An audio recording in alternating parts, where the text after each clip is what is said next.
RTPtv here with five-time gold medalist Eric Heiden, and what makes this even more impressive is you won all 5 golds at one Olympics. Did you realize that accomplishment at the time?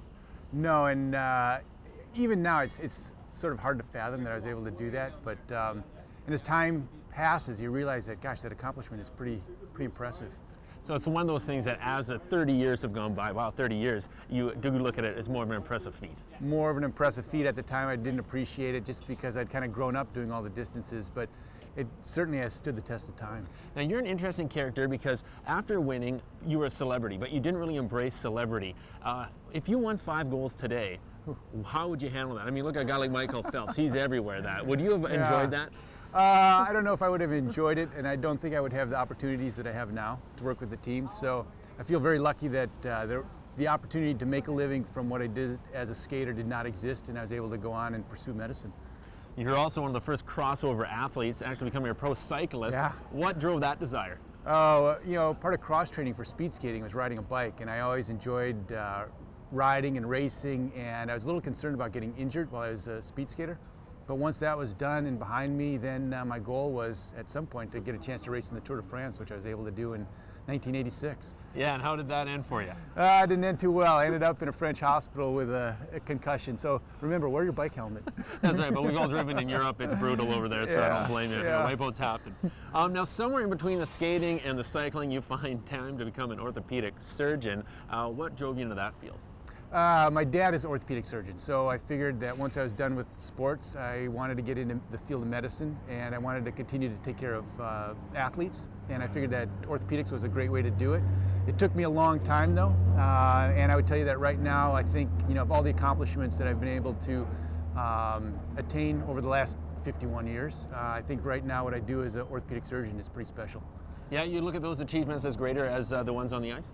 Yes, I think, you know, the fact that you know, you spend all that time working, residency and all that kind of thing, and I think that the rewards are pretty special when you're taking care of athletes and taking care of people who have been injured, and to watch them leave your office after you've taken care of them with that big smile on their face and able to get back to what they want to do is, I don't think there's anything like that. Yeah, and that's why you're here. You're a team doctor for USA Olympic speed skating. Do you think it's a bigger comfort level for the athletes when they have a doctor who's also been a competitor? I think it gives the athletes a lot of confidence in what you do with them, because they understand that you've been there before. They feel that you understand the pressures that they're under. And so when I say something, very often they will certainly listen to what I say and often follow up with my directions. They'll actually listen to their doctors, what you're saying. Well, that's good. The Right to Play CEO, Johan Olof Koss, as you well know, he said you were his idol growing up. How does it feel when you hear that people idolized you? Oh, it's humbling, and you know, to have a guy like Johan say something like that makes it even more special. You know, what I did as a skater was pretty spectacular, and Johan also understands the importance of medicine and what that can bring. So to hear that from a guy like him makes me very proud. Speed skating community, a pretty tight community?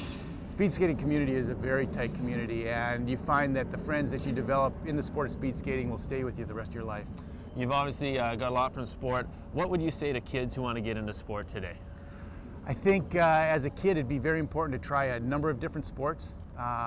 Listen to yourself and find the things that you like, and if the desire is there, pursue those sports, because the experiences you can have as an athlete are second to none.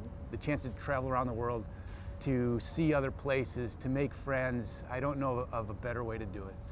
Are kids these days coming up in speed skating a little pampered because of all the indoor tracks? Hey, they don't know what it's like. Back when men were men and we had to skate in the snow and the wind, I'm a little jealous. And it's hard to relate. Now you have that rare combo of speed and distance, 5 gold medals. Is that something that stands for test of time?